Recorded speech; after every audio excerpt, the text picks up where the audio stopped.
Hello, America, and welcome back. I say America as though I have followers from like all over the country. There's two of you, and you're both like from Brooklyn. But you know what? Whatever. A guy can dream. This week, I'm going to continue the trend where I've been talking about the elements. This week, we're going to be talking about air signs. To be completely frank, I have been personally victimized by a lot of air signs, so probably gonna get roll hammered this week. If you are a Libra or an Aquarius and you feel offended by what I'm about to say, I'm sorry in advance. If you're a Gemini and you feel offended by anything I've just said, I don't care. I meant all of it. You need to change. You need to take an inventory of your life and your choices and your friends and your alcohol habits, and you need to revise them. You need to revise them all. Mercury's in retrograde right now, and that's apparently a good time for revising things. Do that.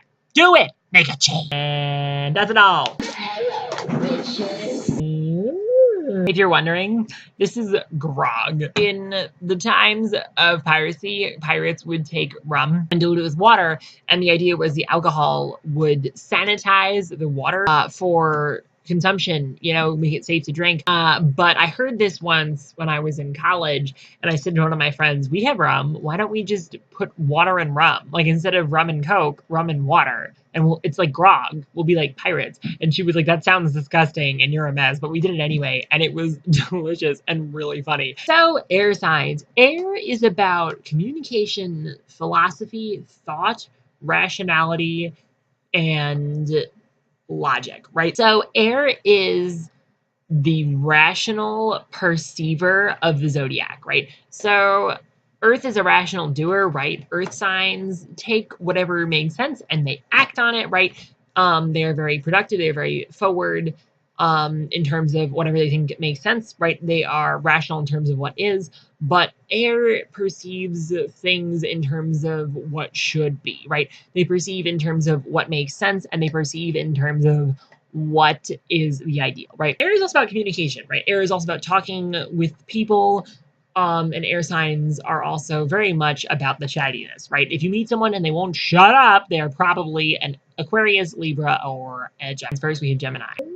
They're very easily bored, right? And they're constantly in search of something that will intellectually stimulate them, right? And that's part of why they come across as very confused and very all over the place and very erratic, right? Air signs can be very removed from feelings, frankly, and Geminis are very much focused on what keeps them going mentally rather than what keeps them going emotionally, right? And that could mean that they seem very removed from everything that is going on in the real world. What are Libras air signs? Libras are air signs. They are also very interested in what keeps them mentally going, but the thing is, they're very much about bringing that mental stimulation and that mental energy and that mental sort of perception to other people, right? Libras have a reputation for being very flirtatious, right? And that tends to manifest itself a lot, right? Geminis are always looking for someone new to talk to and someone new to communicate with and someone new to think with, right? But Libras are looking for one person that they think is interesting and they think will keep their mind going, and they will hold on to that person, right? Libra is associated with Venus, and Libra is also associated with the 7th house, right? So Libras are very much into the idea of one single person that they can latch onto to express that communicative, logical, rational, flirtatious, communicative. Did I say communicative twice? Probably. I'm like Pitbull. It's like that Pitbull song where he rhymes Kodak with Kodak.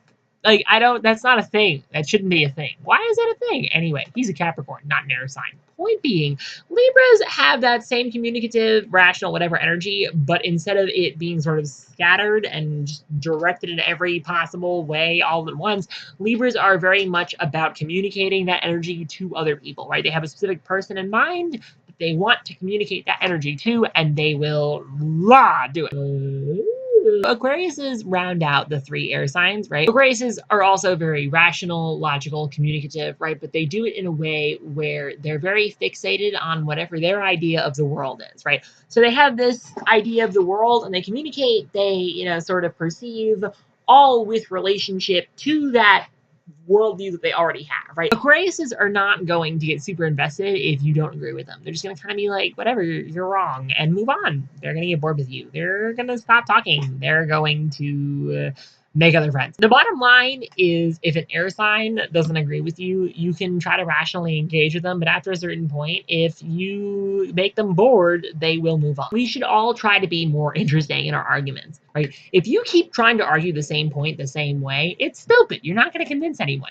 You need to find new ways to argue the same idea if you want to convince anybody of whatever you're trying to say, right? And the thing is, air signs are super sensitive to that, right? If you make them bored, you will lose their attention span much faster than the whole rest of the zodiac. But in general, it's a good thing. Make people excited. Make their fires light up inside. Get their brains engaged. As I said in my previous 2 videos, air fans flame, so air and fire signs are a really good match, right? Air signs are more intellectual and fire signs are more emotional, but they're both very outgoing because air is very communicative and focused on talking and communicating ideas to people, right? It goes very well with fire, which is about communicating emotions to people. I said this also in a past video, air and earth are a really bad match because they are both rational, but they're rational in very different ways. So they use their minds and they use their minds in ways that are not compatible, right? The analogy I think I used was that if you blow on a rock, it's not going to move. Don't move a rock by blowing on it. Use your hands, right? Use practicality. Use the real world to move things that are in the real world, and then use your brain to move things that are in your brain. Air and water are kind of like, right? They're both perceivers rather than doers, right? But water signs are emotional perceivers, and air signs are rational perceivers, right? They perceive things that are happening in the brain, whereas water signs perceive things that are happening in the heart. So they're not a terrible match. They're also not always a great match. If you have a ton of air in your chart, you're going to be hyper rational and also hyper idealistic. I don't know if I said this in the rest of the video. Air signs are very much into idealism and what should be rather than what is, right? From a logical perspective, that's kind of cool, but from a practical perspective, it doesn't always work, right? You can have whatever ideals you want about the world, but at the end of the day, you still have blue hair and fingernails that seriously need a manicure. Someone with an excess of air signs can also be poorly attuned to the emotional world, right? They can be very focused on things in terms of literal, perceptions of the world rather than emotional perceptions of the world. A lack of air signs means, first of all, you might not be great at communicating, right? I had a boss who had no air signs at all. I love this woman, but she had no idea how she was coming off all the time. And like a lot of my coworkers found that they thought she was kind of like curt, and she was. But I don't think that meant she was a bad person or a bad boss. It just meant that she was kind of curt sometimes. It also can mean that you have no principles, frankly, or that you're very amenable to the world, right, rather than ideals, right? Sometimes that's necessary, right? You can't get too fixated on some abstract principle and not focused on how that principle relates to the real world, right? But then sometimes you need to focus on ideas, right? Sometimes you need to be like, hey, I really can't sleep with 5 other girls at the same time. I have a girlfriend. People with no air in their chart are a lot more likely to focus on what is rather than what should be, right? And the thing is, both are necessary. I'm not saying that one is better than the other, but if you are someone with no air in your chart, right, and you tend to focus a lot on the real world, right, rather than ideals, right, and how things should be and principles, right, just know that about yourself and be like, hey, sometimes I can have a moral compass. Sometimes I won't sleep with 5 other girls just because my girlfriend isn't in town. That's kind of rude. She has feelings, right? I'm gonna be nice. I'm gonna be a good person, and she might not find out either way. But like, don't be gross. That's just gross. Oh my God. Oh my God. Think of the children. Not today, Satan. Not today. That's all I have time for today. Thank you so much for watching. I put out new videos every Thursday. If you liked my video, subscribe. I'm really glad. Come in next week and I will do my last video in this series about the elements. Right? It's going to be a video about the water signs. I know you Scorpios have all been waiting because you're all super obsessed with yourselves. Not necessarily, kind of, a little bit. Love you. And if you didn't like this video, fuck off. Don't care. I'm great. All right. Goodbye.